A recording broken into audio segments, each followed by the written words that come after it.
So I don't get dinged for music again. I'll just be here and grooving and be cool to the music in my mind as we get started. Not that it matters. Grooving to the Strange Deer theme? Yeah. I mean, I could groove to it. Can we do a summer remix of our theme song? No. Should. I can totally do that. With your copious amounts of spare time, we will. I'm also loving that this is screwing up the camera's focus. It's like, wait a minute, where's her face gone? Ooh. And then I come into focus. Hi, everybody. It's Kay. Welcome to Summary, Strange Deer. That's right. And this is Juliana. Thanks for joining us now for episode... We're 19 now. 20? 19? We're 19. We're getting there. Let me take these away because I do look like I'm about to go to the beach, which I wish I were. I don't even have a pool. I plan to run through the sprinkler later for my good time. But it's episode 19. It is totally episode 19. And we're doing Gothic Feminism Part 2. The much teased, the long teased and promised to return to Gothic Feminism Part 2 after forever of Kay going on about the revolution. I promise that I won't drop it into this episode, or will I? But no, I'm actually really excited for getting back to this, Juliana, especially with all of our kind of brainstorming and talking about things yesterday or the day before or whenever it was. Because when we started this when we started this conversation, I think we realized this was a lot more than would fit into one episode by a long shot. I know we seem to say that about every single episode, but truly with this topic, we could go on for a while because we went something as nice and succinct as feminism. We can fit that in 45 minutes.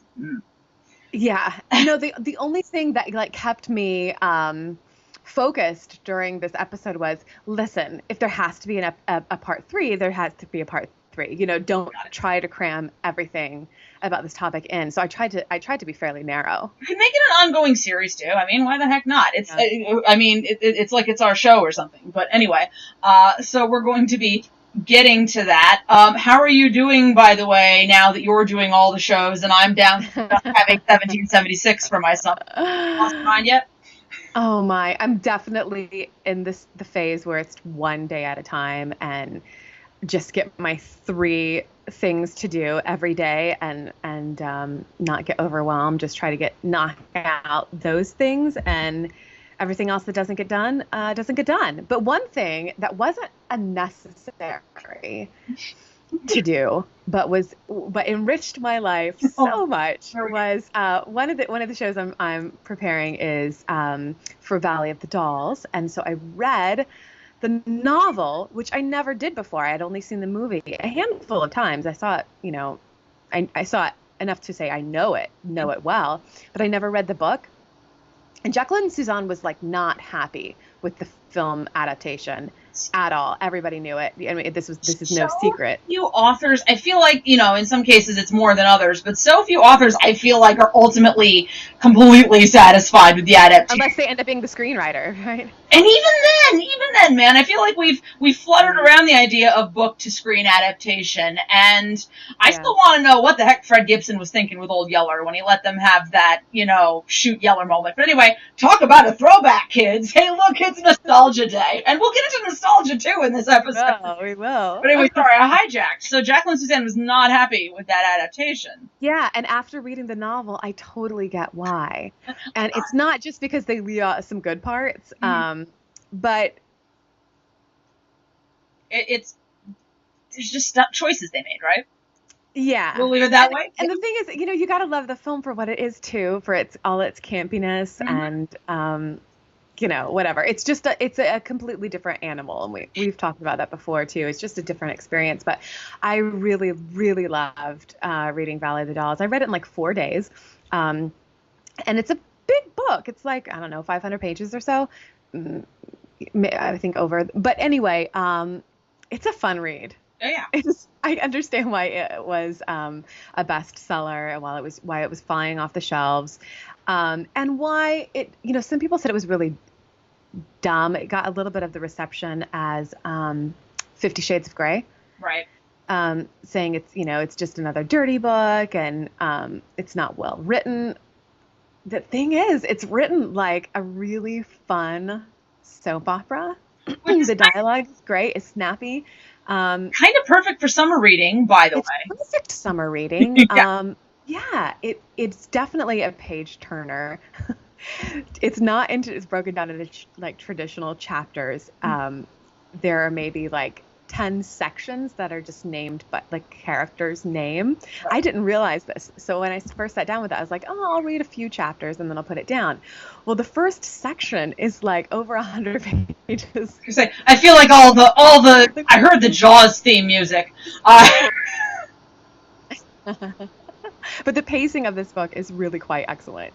I really thoroughly enjoyed reading it. And wow, it is such, it's written in 1965, 66, but the novel opens in, I believe, 1945. So we get to see this really cool very specific slice of life, post World War II into this mod era. And that sounds. This is starting to feel like we're setting up the bulk of the actual real content of this episode. So I'm going to stop you. True. And I'm going to. Oh no, there's one more segue I want to make. Oh, do it then. Is that okay? So it really got me thinking about some of the points we wanted to cover in this Gothic Feminism Part 2 episode. So let's review the definition of Gothic feminism. Can be summed up as the professionalization of gender. And for us, it's specifically in the domestic sphere or doing emotional labor, and how this idea of the Gothic figure is something that kind of predates what we call the first wave of feminism. Interestingly, at brunch on Sunday, I had brunch with my in-laws, as you do on Sunday afternoon. Unless they live 150 miles away. Anyway. My mother-in-law is a very interesting woman. I admire her in so many ways. And I started asking her about feminism in the 50s and 60s and even into the early 70s. Now, she is an extremely liberal, progressive woman. She's still, and always has been, very, very, very active in the civil rights movements. And during the 60s, she was in Peace Corps, and she was traveling in Europe, and she was really in the forefront of fighting in America in the civil rights movement. And I was asking her about feminism at that time, and she told me something I did not know at all, which is many people who were active in the civil rights movement looked at the feminist as women who are trying to distract from the civil rights movement. Oh no, totally. Right? I did not know this. There's definitely that it was really into the intellectuals fight and the spoiled people's fight. Yeah, no, it's a thing that happens. It's this idea that, well, I'm waiting first. It's my turn now. You all wait. And it's amazing to me how many times the group that gets told you wait is women. It just keeps happening. We don't want to hear it. And it's across every spectrum. It's but then at the same time, you just wind up continually holding this bag going, well, when? Yeah. Well, right. And then from her perspective, it was like a white person problem. Okay. And she's a first generation American. Her parents fled the Holocaust in Germany. And her grandparents and family members did not survive the Holocaust. Right. So her mission in life and her subculture was that she was already free in her gender to be a leader and to make life better for other people. Right. Feminism wasn't her fight because it wasn't an issue to her. She married a man and they worked together in the civil rights movement, right? It didn't impact. So if she wanted to be a social worker, she was not hindered by a perceivable ceiling in what she could do in her social work because of her gender, which I found so interesting because, a lot of people when they meet me, and especially in theater, they know I am very much a fighter for women's thoughts process of being heard, women being heard. And some people are like, oh my gosh, you're such a feminist. And it's really funny. No, I don't think of myself as a feminist first, but I have been on the other side where people consider women going to college very seriously to get their MRS degree. It's not a joke. Oh my I was God. laughed at when I said I wanted to get my master's degree. I was laughed at. Women are not so in the culture I came from. Women and career is a silly thought because you're going to be so busy supporting your husband and your kids. Career is such a selfish, odd thing to ever aspire to. We So need for me, we need to do an episode at my college. And yeah, in my head, I'm going through my mental Rolodex of who I know in the administration who would sit down tomorrow. And we could just do, like, I'm going to make one of our feminism episodes, Kay and Juliana go to Russell Sage College. I'm putting that yeah. out there Oh, right please, back let's do now. it. Yeah, let's do it. Whenever it happens, universe, it's out there. So continue. Yeah, but Because I feel like it compliments just brought my attention to the fact that we tend, those of us who have a fight in us, we're going to fight what has affected us personally, right? And so for my mother-in-law, that was civil rights. Hello, could it be any more obvious in what she and her family escaped, and as far as racism in general as being a huge issue in her life? But also, Jewish communities, Jewish families, they are much more matriarchal, especially, Reform and conservative Jewish families are not as patriarchal as many good old boy Christian families of the South that I grew up with. So our fights are a bit different, right? Um, so just an idea here that sometimes our subculture can define for us as women where we stand if we consider ourselves feminist at all, right. or if we're more of a second or third wave feminist, where the second wave feminists are burning their bras and not wearing makeup, and whereas our generation feminism looks like, hey, I'm gonna have my boobs out. I am gonna wear makeup and be beautiful and sexy. And the thing is, it's none of your business. Because I want to, not Yeah. because someone's forcing me to. It's funny to hear those words Yeah. coming out of this mouth, because you'd think I was the burning the bra and not wearing makeup. I just realized the harder I was trying to be girly and conform, the more of a spaz I was, and the less I was able to effectively convey my feelings and my convictions because I was so up in here. And that's just my personality type. And I know people of both persuasions, and I kind of went to college with all of them. And when I think about how much I guess I hadn't thought about how unequal a lot of my upbringing was, and the thought processes that were a little bit toxic. Not that my mother was subordinate to my father and I ever saw anything particularly horrifying.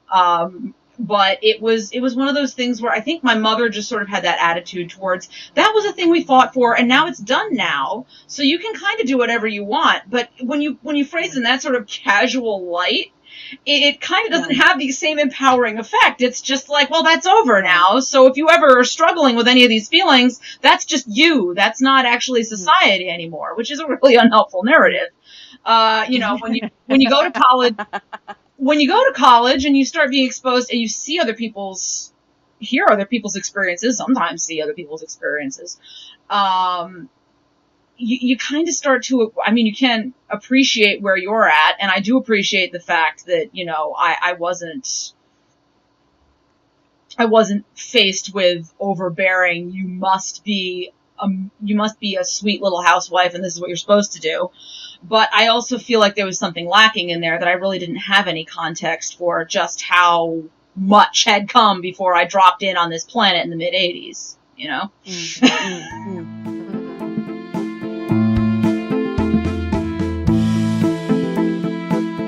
Dive right in with both feet here, Juliana. You kind of alluded to Valley of the Dolls, but let's get back to that now because there's a lot there to unpack. Okay, so when most people think of Valley of the Dolls, they're thinking of the cover of the book or the movie when they think of those little pills. And if you don't know what Valley of the Dolls is, what those pills are, the dolls are the pills, specifically barbiturates, which are sedatives, and amphetamines, that these three main characters, these women, are participating in the lifestyle of using dolls in their daily life. Amphetamines and sedatives, specifically these pharmaceuticals that the women are using in Valley of the Dolls. They actually were used in World War II.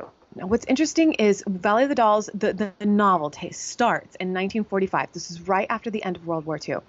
World War II, they're using amphetamines, pep pills, and barbiturate sedatives to help soldiers cope with military life. That's how serious these drugs are. This is not like a hit of pot or extra cup of coffee. Yeah, no. This is to deal with some very, very real traumas of life in the middle of the war zone, which I have personal connections to with my grandfather who served. Yeah. So I hear you. Yeah, exactly. And we're handing these over to housewives because why not? We're handing them over to housewives. There's a great line in the book where one of the characters says, if you're they are addressing the drug abuse as an abuse of the pharmaceutical. And he says, well, if you are going to arrest me and make this a problem for me, you're going to have to bring in all of Madison Avenue, Fifth Avenue, and Hollywood. Yeah. Because these drugs were being used to help and aid in the performance in Hollywood and in the Manhattan scene. Oh, yeah, absolutely. Totally. Valley of the Dolls is very much from the female perspective. And I would argue that it could fit into the Gothic feminism genre because we're still dealing with the professionalization of femininity and making femininity a commodity. So for each of these characters, we can really simplify by saying attractiveness. That these pharmaceuticals were making women and men, but specifically in this book, women more attractive. So the pep pills were helping them lose weight like this. And the sedatives were helping them not become hysterical or upset, help them sleep at night when they were anxious. So one of the themes of the book is that as life gets more difficult for these women, they become more and more dependent on the dolls, which again is a familiar kind of trope that we're going to see through Gothic feminist literature or Gothic literature when it's got a female heroine.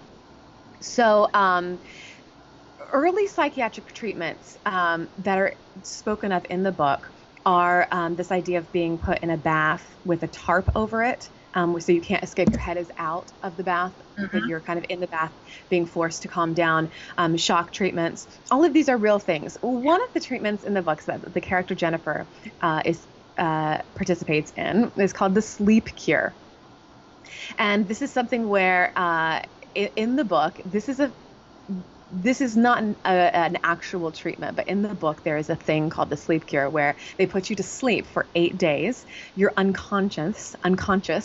They take you out of bed to walk you around the room and prevent you from getting bed sores. Let's be clear. Yes, I feel like we're in a nursing home.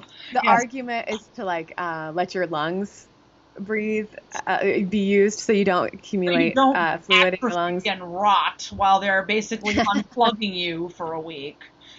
But it's supposed to help with two things. It's supposed to help you lose like a ton of weight because you're not eating.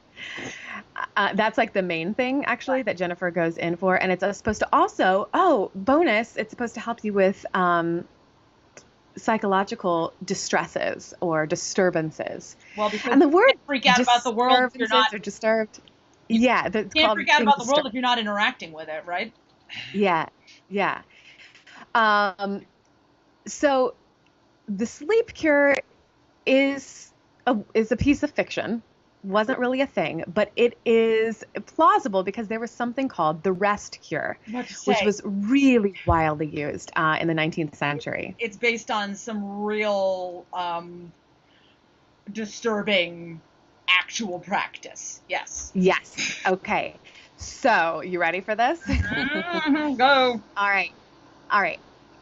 In the late 19th century, mid to late 19th century, there is a neurologist named Silas Weir Mitchell. Quick background on him. He was a Civil War neurologist, and he dealt with soldiers during the American Civil War who had severe nerve damage from bullet wounds.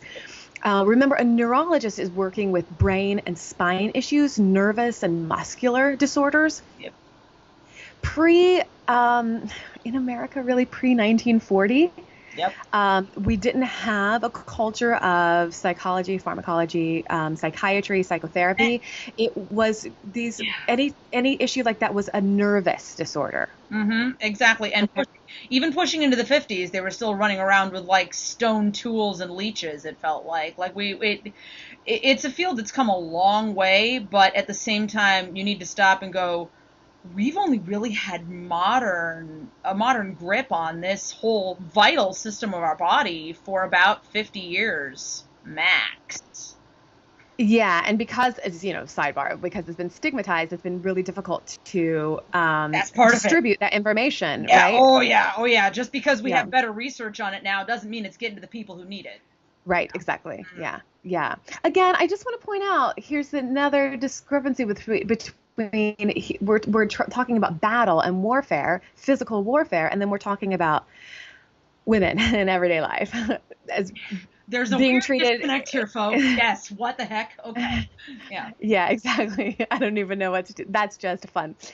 / important to keep in your mind. I mean, not for nothing. Yeah. Just floating this back in here, guys. Women, war vets. Okay, go. Yeah. So, in fact, he started using the phrase hysterical behavior when he's talking about what we would call today PTSD. Yep. Oh, go figure. Mm-hmm. So Mitchell used narcotics, but he also prescribed a rest therapy. And the rest cure is 4 elements: bed rest, force feeding or overfeeding, really, massage, and electrical stimulation of the muscles. So later, after the American Civil War, Mitchell decides to adapt this rest cure to treat hysteria in general. Here's the thing. Really, only women were diagnosed with hysteria. Yeah. In the civilian population, right? Mm-hmm. And it's a number of psychological personality disorders or disturbances. And today we know that many of these issues affect both genders across a wide swath of psychological and physical symptoms. I mean, this is a huge amount of misappropriation of symptoms and women's diseases, the women's disease of hysteria. Right. So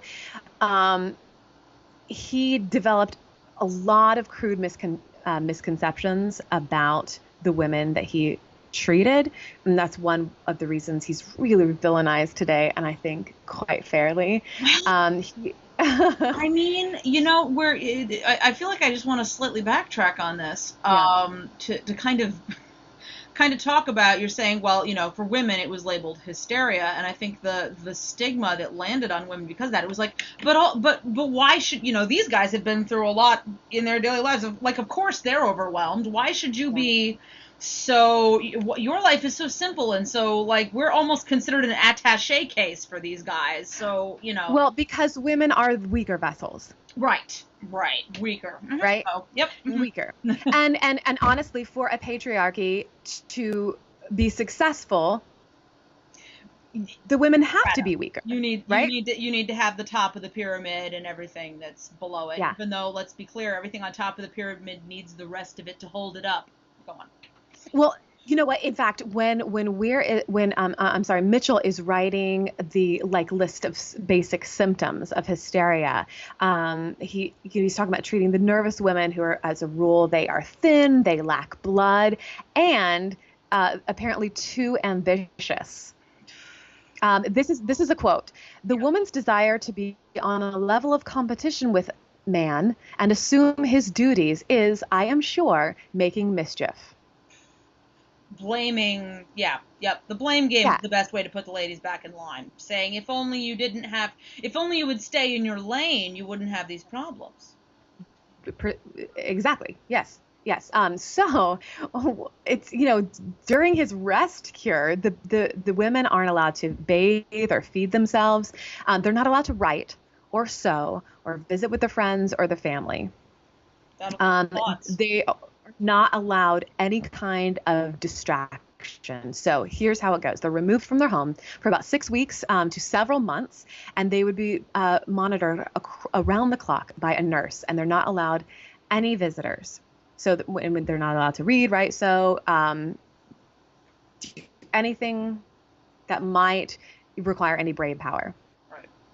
This is another quote from Mitchell. The rest I like for female invalids is not at all their notion of rest. To lie abed half the day and sew a little and read a little and be interesting and excite sympathy is all very well.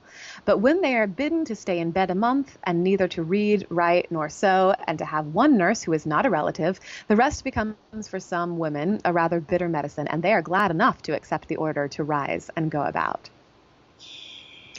So there is one of the most hurtful things is to women kind of in general is this threat. Well, you can be basically put in kind of prison. Time out. Yeah, and time out, right? Yeah. You need to be put into the closet like any of our other household objects until we need you. Yeah. Or just not get too excited about your intellectual pursuits. You can do them, but heaven forbid you be passionate about them. Understood? Yes. Yeah. Now, when you were put in one of like his sanitariums, you're not allowed to move around. You're like put in bed. You're given though frequent massages and electrotherapy to keep your muscles from atrophying. Mm-hmm. And you're overfed a great deal of food, mostly like milk and cheese and raw meat, to make you fat enough to be able to bear children. Right. Again. Yeah. Help with your reproduction. But here's the point.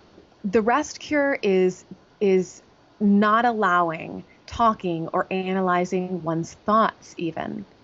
So this is completely different. It's dangerous to do that, basically. Yeah. And so instead of using your mind to find these reasons for your pain or your depression or your reasoning patterns, like a talk therapy would be used today. Now, in the rest cure, there is a complete lack of insight by the patient or by other people as well. All right, so this is just one other little fun fact. Okay. Not fun. Super sad fact. Well, we're reframing fun right now. It flies in a graphic. Fun equals, oh my God, WTF. Go. Yeah. At the same time, women were being prescribed the rest cure. A few decades later, something came about called the West cure.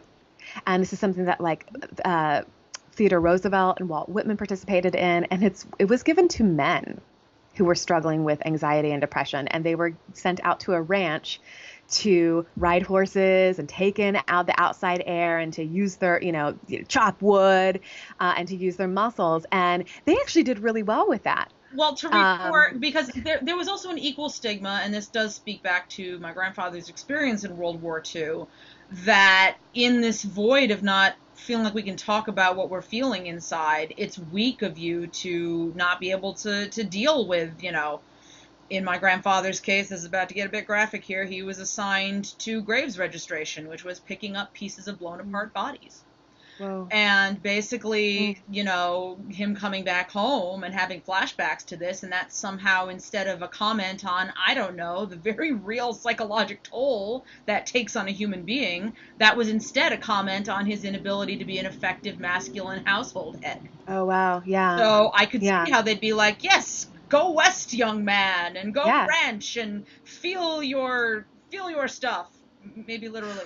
Well, I mean, the truth is that we know this today, and we actually talked about this just a couple weeks ago, is that physical activity and exercise it can make a huge impact, as both of us have experienced, on depression and anxiety. Yeah. But at this point in time, the turn of the century, really only men were given that kind of treatment, which is super sad. There was the idea that exercise and physical exercise would help, but it was not given to women. Well, women were supposed to stay in bed. It was associating exercise and physical means of expressing that pent-up stuff, assigning gender to it, as opposed to assigning what we now understand in medical science and just common sense as that connection between mind and body, which is a very real, very measured with scientific evidence thing. Yeah. The thing. Yes. Yeah. Strange Dears, if you are enjoying this episode of Gothic Feminism Part 2, please go back on our YouTube channel or on the podcast and listen to episode 12, What Happened When I Googled Gothic Feminism. Also, AKA, so you'll know what we're talking about, maybe. Not that we're super in referencing it, but I feel like whenever you do a part 2, it's good to cycle back to part 1. I'll even stick a little sublink in here right now, floated in on the page, so you can see that if you want. And while you're feeling like floating around in either our old episodes or now you want to reach out into the wider world, we have some really cool friends of ours, kind of a connection to the theater scene, who are doing a podcast as well. They're called the Sapio Files, and I kind of love your name, guys, because it's based on the word sapiophile. And a sapiophile is one who is attracted to intelligence. They describe themselves, you can look them up on Facebook, I'll drop a link in our show notes, as fun-loving lovers of knowledge. Okay, guys, who are ready to dig into your favorite topics with our own nerdy diatribes, words of wisdom, and takes on life as well. In their case, they're saying millennials. I sometimes rail against millennial. I feel like we're sort of zennials. We're in that weird mix. I have a lot. We're the big sister. We're the millennial big sisters. I'll take that. You know what? Because I have days where I feel like such a Gen Xer, and then there are times where I'm decidedly a millennial. It's the specific joy of those of us born somewhere in the middle of them, our 80s. But check out Sapio Files, and you know what? We're throwing this out there. We've talked to them on the side about this. We want to do a joint episode soon, so keep your eyes open for that, because that seems like it's destined to be full of rabbit trails and laughing and all of the things you come to us for.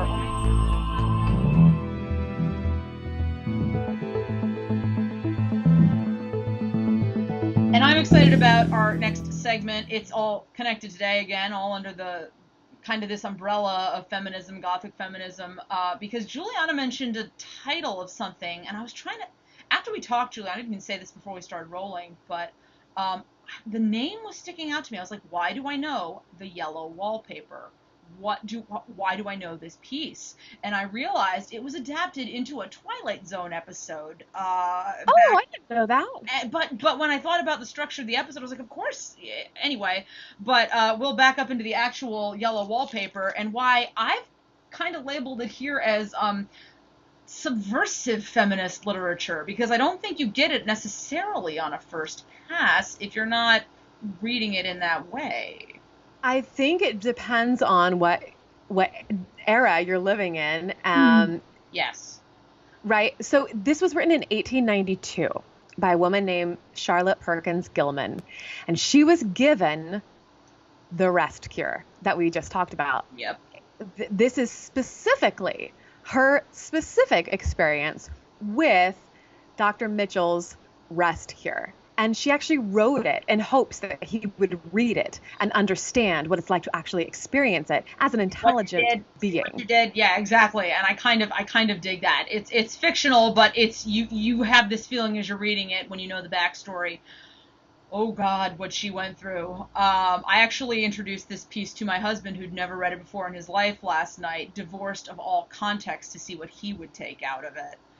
And he didn't initially assign, he didn't get all of that right away. He was just like, first he was like, well, it was a little hard to follow, but it was very, like, it's kind of sci-fi. And I went, yes, it is. Yes. Yeah. Mm-hmm. So yeah, I mean, the plot in brief, Juliana. We talked about, it was like her experiences, but what would you say in like a summary on an Amazon.com? Okay.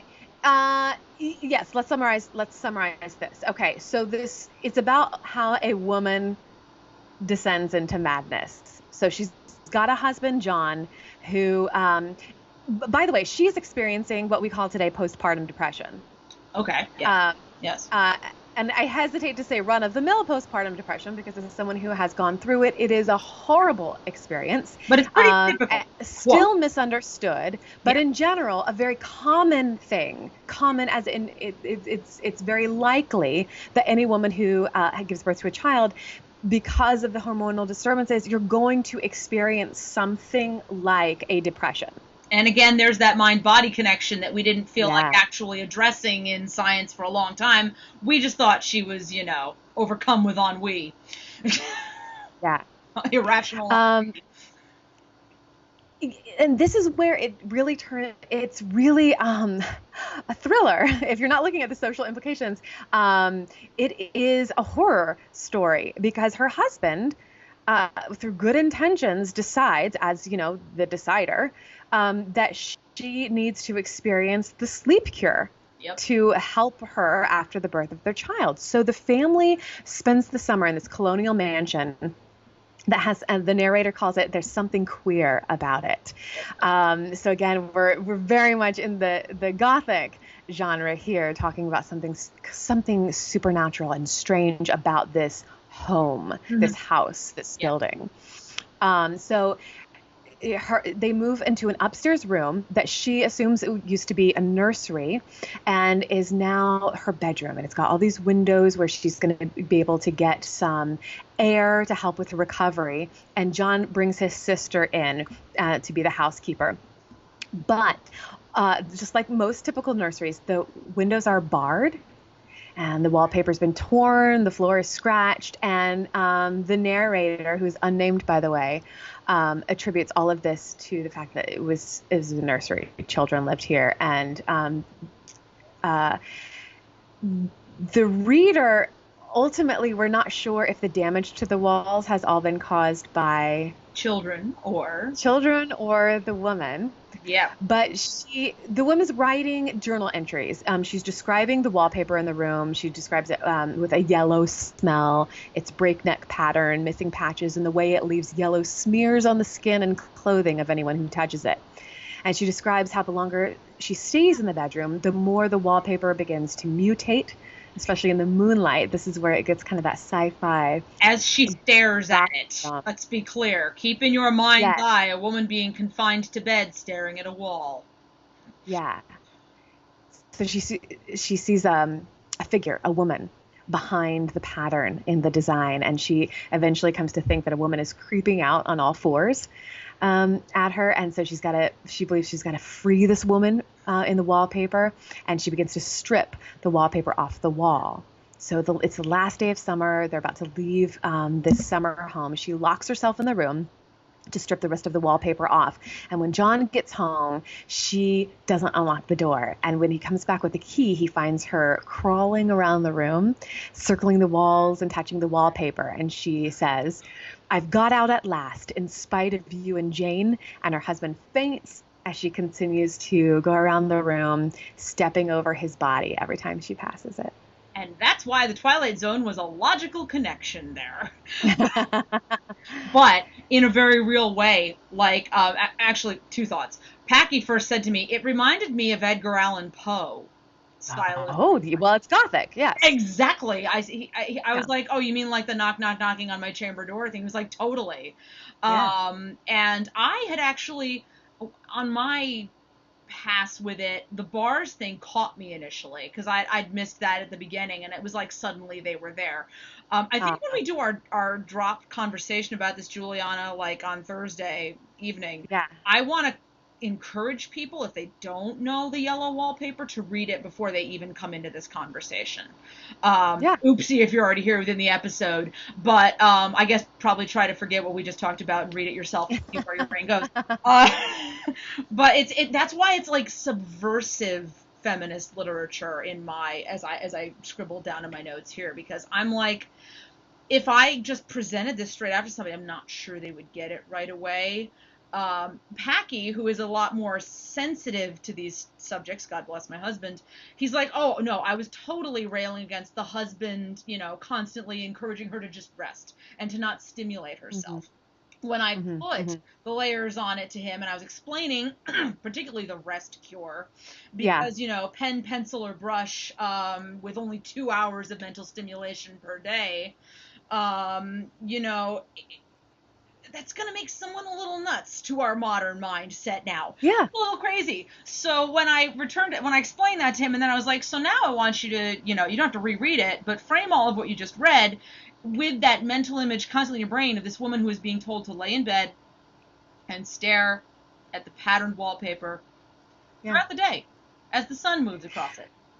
Yeah. Well, I mean, and in real life, this is something she experienced. She really wanted Dr. Mitchell to read this as her experience as a patient. She's suffered years of depression, and she had actually sought him out as a patient who then again gave her this rest cure. But she wasn't, not just her, but women were encouraged after they actually experienced the rest cure proper to live as domestic a life as possible. Absolutely, because otherwise it would re-exacerbate the problem. I mean, Yeah. if you're starting to have those thoughts again, it must be because you're just stimulating yourself too much, and you're trying to have too many thoughts, honey. Right, right. And we know well now that lack of stimulation is going to Make lead to a nervous breakdown. It make just you is. This is crazy. torture. Yes, absolutely. But I just, oh man, and I also started to think about, because I do have a pretty open, and I have some fantastic conversations with my husband, and I realize I'm very blessed Yeah. that way. I Yes, was same thinking about the here. people who are less open to these kind of things, kind of the conversations I've Hmm. had with people when I talk about why I love the science fiction genre in particular, because Hmm. it gives us kind of a window. I was going to say a safe framework for it, or Yes. certainly to kind of explore social issues. Now, like, oh, well, I don't want you to put your social, progressive, liberal garbage into my science fiction. And I was like, well, honey, then you're missing the point of science fiction entirely. That is Yeah. why it's there. That gives us a space to discuss these Yep. things. We give ourselves, especially we Americans, who tend to be uptight and stuck in our. That's the way we've always done it.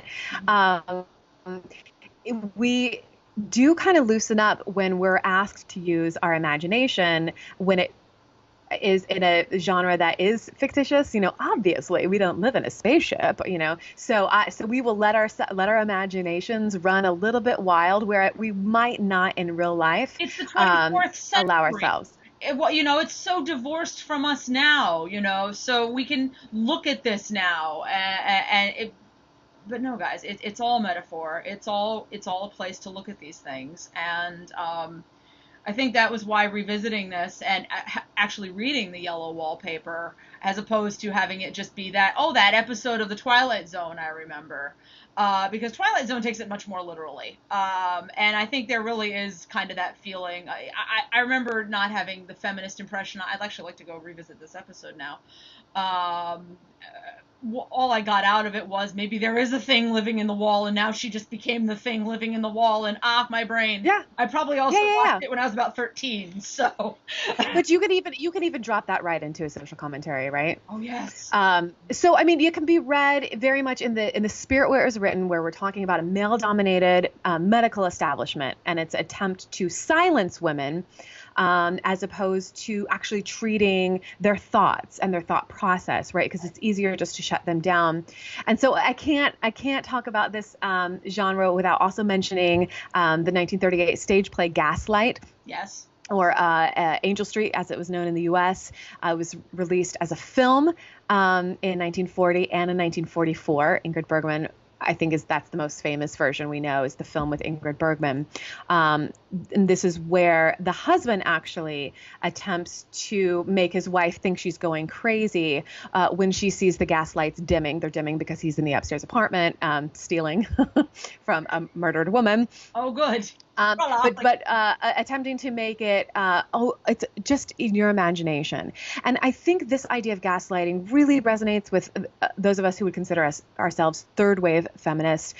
This idea of right now with the Me Too movement, like sexual harassment, like this is all in your imagination, and we're just being bitches and we're being bossy instead of having leadership qualities and whistleblowing and saying, I'm not a piece of food. You can treat, Yes. Yes, yes, yes. So in a way, I feel like Gothic feminism has the potential to really resonate with us third wavers in a way where we feel kind of disconnected from the feminist movement, and we don't want to burn our bras, and we don't want I'll burn them for to you. It's fine. hate men. Not that the second wavers do, but Right. there was the impression that they were just man haters and man eaters. The- We want to separate ourselves from that, but I think we have a lot more in common with what was happening with first wave feminists. And P.S. Before we wrap this segment, I looked it up because it was driving me nuts. The episode of The Twilight Zone is called Something in the Walls, and it's actually from the revival of The Twilight Zone. It's 1989, like when they had those. It wasn't the original Rod Serling run, but still, Something in the Walls is. Look it up, or whichever way you want to do. Read the Yellow Wallpaper, watch Twilight Zone, whatever order you want to do it. It's the something. You can enjoy a book and some TV. Yeah. On the Netflix. All the cool kids call it that, right, Juliana? Right? Mm-hmm. Right? Mm-hmm. This is why we do nice things.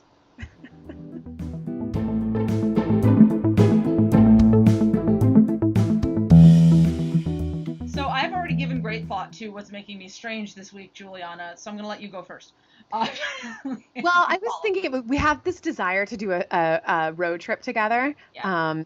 Which we really should. And I wanted to share with you one of my favorite road trip activities, conversations, games, is what is your job during the zombie apocalypse? See, when I was a kid, we just counted the cows along the New York State Thruway. But all right. You're feeling you go. Yeah, and I was remembering this because, we're talking about Gothic feminism and like the professionalization of gender, and like, do we automatically become the cooks and the teachers and the mothers in the zombie apocalypse? I don't know. What's your role?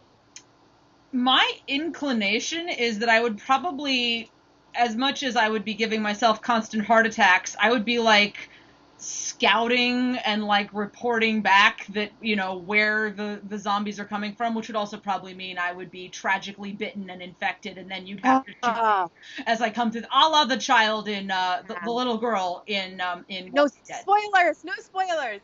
That's first season. How is that spoilers now? It's like saying, by the way, Dorothy gets home at the end of The Wizard of Oz. Oh my gosh, I was just getting there and you ruined it. Dude, man. Spoilers fake. What is wrong with you? I was wondering, it's true. I was hoping she'd start a wacky convent place in Oz with all the strange mini people. Was that oddly racist? I don't know anymore. I've ruined your zombie apocalypse. Shoot me and I'll be gone. Okay, continue. Failed that horribly. What's your role in the zombie apocalypse, Juliana? What would you do? Well, I'm glad you asked. It depends on if I were forced to work in the military arm, I would like to be a spy. Using my acting skills, I think I would be a really nice spy. When it comes to like the other factions of American. No. The other humans, because there's war over resources, et cetera. So I think I would like to be involved in espionage. Although I have to say, I would love to be part of the culture committee, and a historian. We're preserving our memory for when we're all dead, shambling things. Yeah. If I were assigned to kitchen duty, I think I would like to make sure that we remember all of our recipes from all of our past, so that make sure that everybody there's a historical document writing down, how to make cornbread and how to make pancakes and how to make our favorite things. And hoping and realizing that the only thing that will probably survive are Twinkies. But anyway. Yeah, that's true. Or a librarian, collect books. Maybe, as we're going out, as you're scouting, maybe you can collect books and give them to me, and I can put them in an order. And this is the fun zombie apocalypse going on. Where are we holed up, by the way? In my mind, we're in a theater, and we're like, oh, that's a good idea. We're at Nutley. Yeah. Yeah, all I'm gonna say is let's look for high ground. Let's look for a water resource, and definitely know where we can be. No one can sneak up on us, human or not. This is such a fun, odd thing. I can't wait You're for a road welcome. trip with you now. And then we'll count cows when I need to come down from the slight existential terror of our way of life being destroyed Yeah, forever by shambling that's dead things. well, that's how you play the zombie apocalypse game on a road trip. Is you say, right there's your shelter. Now, what do you do next? Got it. Got it. Well, what's making me strange this week, I think, is kind of as many worlds away from zombie apocalypses as you can get, because, and this is maybe me overthinking my moment a bit here, but I referred to it as the paradox of being Zen. And why? Wow, that I sounds know like a rich person problem. I need to fly in some copyright-free music right now that has a bunch of Yeah. sitars and some low monk chanting. But Right. anyway, the subtitle on that I'm calling "Why is the bliss so short and the drudgery so long?" And what got me thinking, I know, what got me thinking about this Go is on. actually Dr. Franklin, our mutual buddy Karen, posted a meme Yes. that I've seen float around a few times. It's where you've got, first of all, I guess all good memes should have one of those minions from Despicable Me on it. But the minion is sitting there, and the list next to it is Monday, Tuesday, Wednesday, Thursday, Friday. I blinked Monday.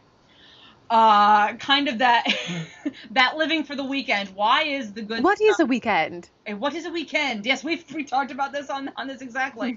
Although more actor centric, saying our weekend is Yeah, more it's the like, other way around. yeah, we actually have more stress on the weekend, and then like Hmm. Monday is the down day. Yeah. But anyway, I guess it was bothering me, making me a little bit sad, because I was like, no, it's in fact quite true that we sort of like the stuff that we're loving can go by us so fast if we don't make a very strong effort to like take, I've called it various things over time, like mental snapshots or just letting Mm. yourself, kind of the cliche is living in the moment a little bit. But Yeah.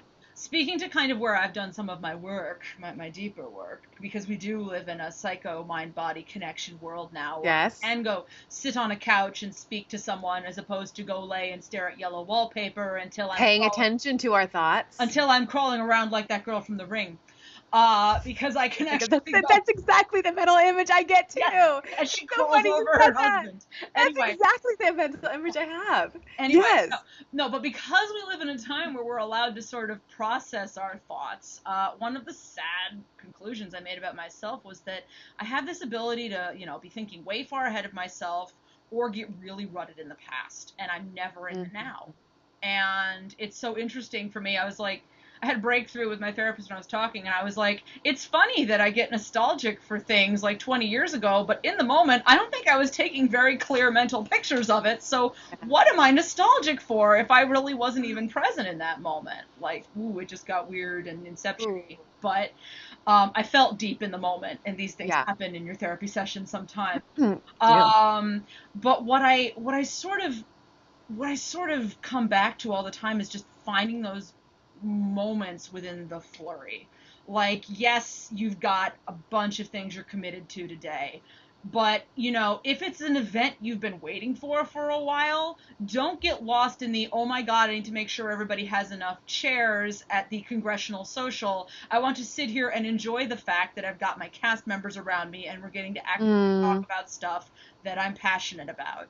And I have to Mhm. make that a very conscious effort on my part. And I feel like Yeah. I'm probably not alone in our crazy overstimulated world. That there really needs to be an effort there. I'm lucky right now to be in a space where I am kind of on a break. Like this past weekend, we did our sing read through for Into the Woods. So now I've just got 1776 that I can focus on. And I think back to February when we finished our second run of the show and feeling really bummed that we weren't going to get back to it until August. Mm. And I'm like, okay, well, I could overload my plate right now and go grasping around for something else to fill the time, or I could really let myself enjoy my downtime here, enjoy a season that I haven't let myself enjoy in a while. Like when I was a kid in Yeah. the summer and I'd go to my maternal grandmother's house, my grandma Barbara, or like, it would be a day like this, like it's humid and ridiculous outside. I've been dropped off early, and like I'm very sense oriented too, like music and smells and these things. So I remember the feeling of walking into grandma's nicely air conditioned house, and then we'd cool ourselves down, and then we'd go out. You could hear the cicadas when the sun comes out bright, and you suddenly hear the buzz of it all. Yeah.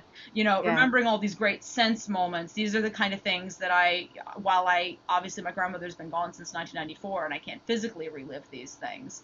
I have these very strong remembrances, and I can make memories now, so I can pull on my past without just living there and missing grandma, and let that kind of complement my now, and let myself go when I hear the cicadas in the heat, or when I'm like, it's really hot, I think I'm going to go get a frozen Snickers bar, which I probably will do later. That was grandma's favorite. That was grandma's favorite thing to do. Oh, I love your grandma. And then, then we'd go into the wading pool in the afternoon, and grandma would probably be with her murder mystery book. She'd be reading her Agatha Christie or whatever it was while I'm splashing around. I love this. Again, while I can't have all of that anymore, I'm going to go get my frozen Snickers later. I'm going to go run through my lawn sprinkler, because F what the neighbors think of me. If they don't get that I'm a little off kilter by now, there's no hope. And I'm going to let myself kind of live in the now and make memories that I can pull on later, as opposed to 20 years down the road feeling like I'm nostalgic for all that time I did 1776 in the summer, but I never really let myself enjoy it. So I guess the paradox of Zen is, don't let yourself be the minion who's going Monday, Tuesday, Wednesday, Thursday, Friday. I blinked Monday. That's good. That's sweet. That's lovely. And now why am I so weird? Why am I the weird one? You always have like. Hey! Oh no! Who's the weird one? Let's see. We're now gonna have a fight over who's weird. I guess you could say we are both strange, dear. We rotate. That's why this works. It doesn't just sit on one person all the time. We go back and forth.